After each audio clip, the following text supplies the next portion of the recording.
As UFC lightweight champion Conor McGregor continues to recover from moonlighting as a professional boxer, business has picked up considerably at 155 pounds.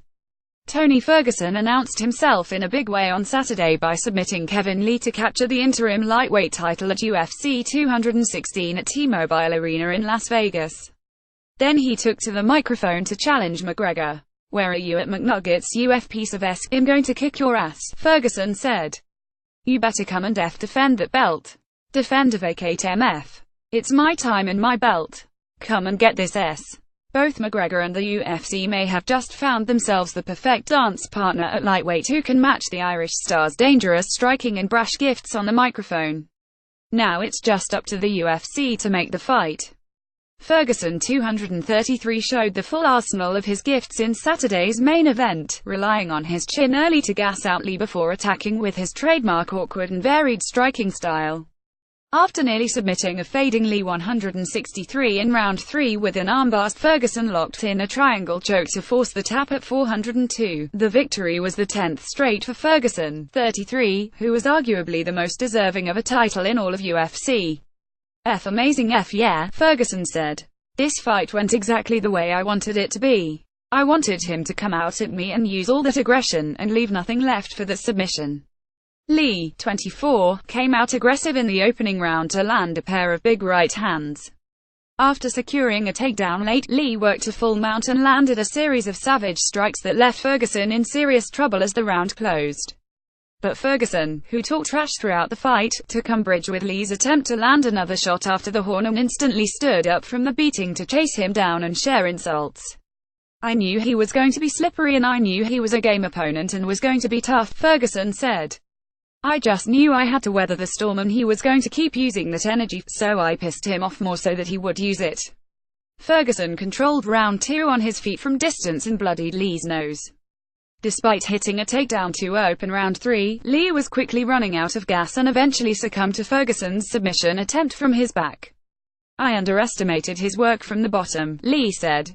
"The elbows. What can I say, man, I thought I came out here and gave my best." Lee felt the effects of an incredibly difficult weight cut throughout. He needed the fully allotted time and a second chance to make 155 pounds on Friday and entered the octagon with a red blotch on his chest that he admitted after the fight was a staph infection. "The staph was bothering me throughout the weight cut," Lee said. "I damn near killed myself making the weight. I think it's time for me to go up to welterweight. The staph infection was a little too much for me to handle. I should have been on antibiotics, but what can I say, Tony was the better man tonight. Whatever I'm going through, don't take away from what he did. His bottom work, HES the man. I hope he goes out there and gets the job done." Despite a promotion filled with colourful trash talk, Lee was quick to point out that he held no grudge Ferguson. "Tony, there may have been a lot of back and forth, but we come from the same alma mater, Grand Valley State, and I've got nothing but respect for this man," Lee said. "I had to say what I had to say to get the fight, but I'm still young and I'm still in this game." Lee's weight issues nearly spoiled Ferguson's attempt at winning a UFC title. It would have been déjà vu from UFC 209 in March when Khabib Nurmagomedov was hospitalized for a difficult weight cut, calling off their interim title bout. Whether or not Ferguson will ultimately get the chance to unify lightweight titles with McGregor remains to be seen.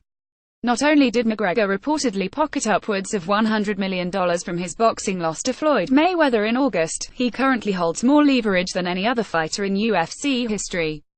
McGregor has also never defended either world title he has won in the promotion.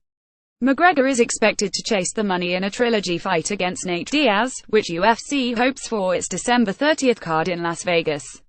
But there's little question a McGregor-Ferguson fight would be fireworks before, during and likely after. Catch up on all the action from Las Vegas with our live blog below. If you're having trouble viewing the live blog, please click here.